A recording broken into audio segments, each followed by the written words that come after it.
असम के घने जंगलों के बीच बसी बोगेबिल हवेली। स्थानीय लोग कहते हैं कि यहाँ की दीवारों से आज भी सिसकियों की आवाज रात के अंधेरे में सुनाई देती है।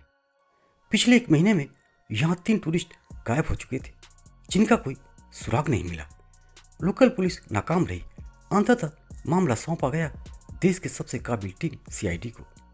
एसीपी प्रद्युमन, दया और अभिजीत अपनी टीम के साथ गुवाहाटी पहुंचते हैं। हवेली के गेट पर ही उन्हें एक बूढ़ा चौकीदार मिलता है, जो कांपते हुए कहता है, साहब यहाँ मत जाइए, वो किसी को भी जिंदा नहीं छोड़ती। एसीपी प्रद्युमन मुस्कुराते हैं और कहते हैं, हवेली डरावनी हो सकती है बाबा, लेकिन कानून इन सब बातों पर विश्वास नहीं करती। जैसे ही टीम अंदर कदम रखती है, एक ठंडी हवा का झोंका उनका स्वागत करता है। हल्की पायल की आवाज माहौल को और भी डरावना बना रही थी। अचानक मुख्य दरवाजा अपने आप जोर से बंद हो जाता है। अभिजीत धीमी स्वर में कहते हैं, लगता है सर हमारे आने की खबर किसी को पसंद नहीं आई। तभी अचानक सीढ़ियों के ऊपर एक काली परछाई दिखती है और पलक झपकते ही गायब हो जाती है। दया उसका पीछा करता है, लेकिन वहां सिर्फ धूल और मकड़ी के जाले ही मिलते हैं। सुराहों की तलाश करते हुए सीआईडी की टीम हवेली के तहखाने में पहुंचती है।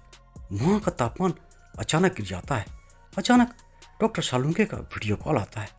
वे बताते हैं कि गायब हुए लोगों के फोन का आखिरी सिग्नल इसी तहखाने के नीचे से आई थी। तभी हवेली के बीचों बीच एक परछाई उभरती है। एक भयानक चीख के साथ हवेली गूंज उठती है और कमरे के सारे दिए बुझ जाते हैं। अंधेरे में सिर्फ 2 लाल आंखें चमकती है। वो आत्मा चीखते हुए कहती है, चले जाओ यहाँ से, वरना कोई नहीं बचेगा। एसीपी प्रद्युमन अपनी टॉर्च चलाते हैं तो सामने एक महिला का साया हवा में तैरती हुई सामने आती है। इंस्पेक्टर दया उसे पकड़ने की कोशिश करता है, लेकिन उसका हाथ साये के आर पार निकल जाता है। टीम दंग रह जाती है। क्या वाकई यहाँ कोई आत्मा का साया है? एसीपी प्रद्युमन गौर से फर्श को देखते हैं। उन्हें वहाँ कुछ तार और एक छोटा प्रोजेक्टर मिलता है। एसीपी प्रद्युमन अपने चिर परिचित अंदाज में कहते हैं, दया, अभिजीत, कुछ समझे, ये आत्मा नहीं, विज्ञान का खेल है। तभी दीवार के पीछे से एक और साया निकलता है, लेकिन इस बार दया उसे फुर्ती से दबोच लेता है। वो कोई और नहीं बल्कि वही बूढ़ा चौकीदार निकला। अंततः सीआईडी की टीम बंगले की तलाशी करते हुए हवेली के गुप्त तहखाने में पहुंचती है। तहखाने के गुप्त दरवाजे के पीछे गायब हुए तीनों टूरिस्ट बेहोशी की हालत में पाए जाते हैं। यह हवेली दरअसल अवैध तस्करी का अड्डा था।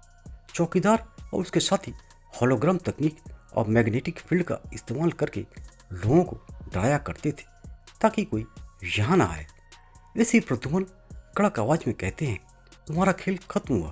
तुमने सोचा कि भूत का नाम लेकर तुम कानून से बच जाओगे, और लेकिन तुम भूल गए कि सीआईडी की नजर से कोई भी नहीं बच सकता। अपराधियों को गिरफ्तार कर लिया जाता है। जाते जाते दया खिड़की की तरफ दिखता है, जहां फिर से वही सफेद साया नजर आता है।